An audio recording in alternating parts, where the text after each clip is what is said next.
do you control your state and federal withholding after retirement? Hey, I am Chuck the Bureaucrat, and I made an absolutely insane tax mistake when I retired from the military. Now, you guys know that I made a lot of mistakes while going through that transition, but most of them were kind of the bump in the road type of mistakes.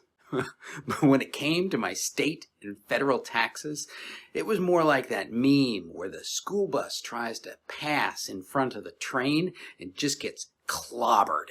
And oddly enough, this mistake has to do with two aspects of your military retirement. The first is that you can essentially level up by combining your pension with a civilian job.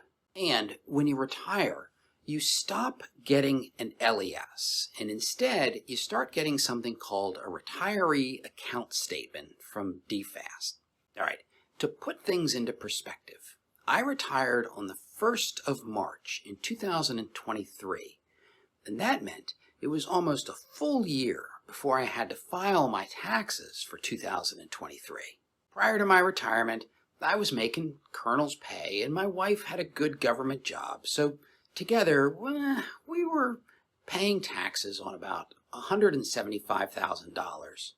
And that tax burden was, something like $28,000. Since we had been in sort of a steady state for a couple of years, we had tuned in our W-2s so that we had the right amount of money withheld so that at the end of the year, we still got some back. But then it came time to file taxes for 2023. They were a disaster. We ended up owing money, which just ramped up my wife's stress, and the timing of it came just as I was losing that government job. The first reason for this was that the amount of money that my wife and I were making had skyrocketed. The combination of my wife's job and my pension and that contract job had jumped our taxable income by about $70,000. And at the same time, while DFAS was setting up my retiree account statement, it seems like they somehow modified the amount of withholding that they were sending to the IRS. And thus, the recipe for disaster was set.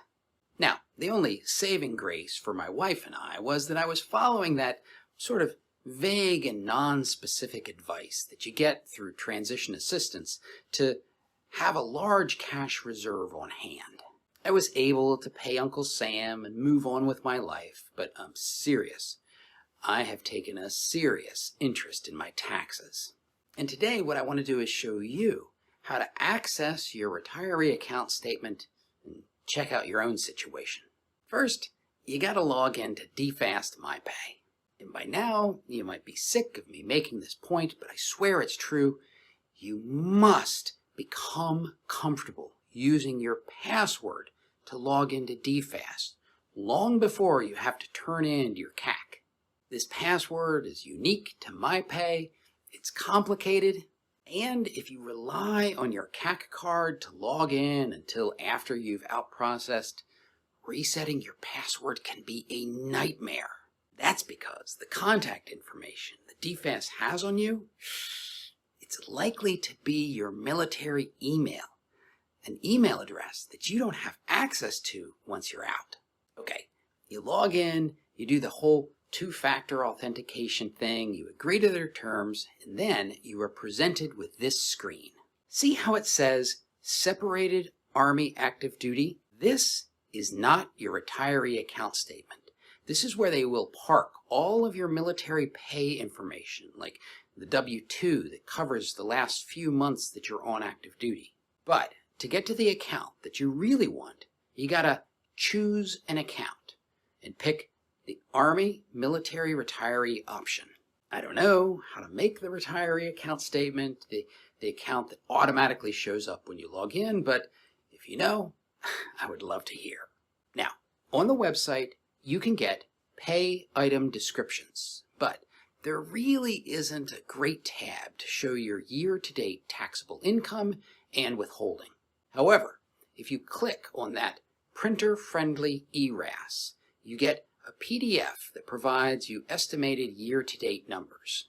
Now, If you want to make changes to your state or federal withholding, you can go down to Pay Changes on the left-hand column. By selecting Federal Withholding, you can see what is currently set up for you, and by clicking on that yellow pencil, you can open a form that lets you modify your withholding.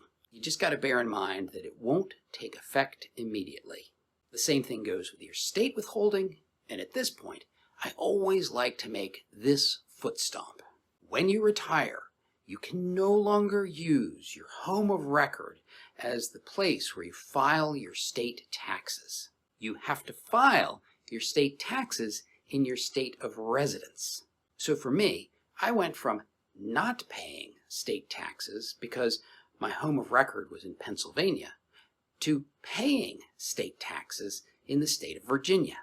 The obvious danger, hint, hint, is that DFAS has no idea what your state of residence is when they set up your retiree account statement. So your RAS is almost certainly going to be wrong about your state taxes unless you do something about it.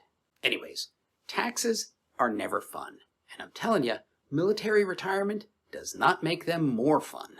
If you do not want to get blindsided by them the way I did, you have to watch DFAS like a hawk. Now, if you want to see how DFAS and the VA have to coordinate in order to make your pension payments and your disability payments, watch this video about the VA waiver.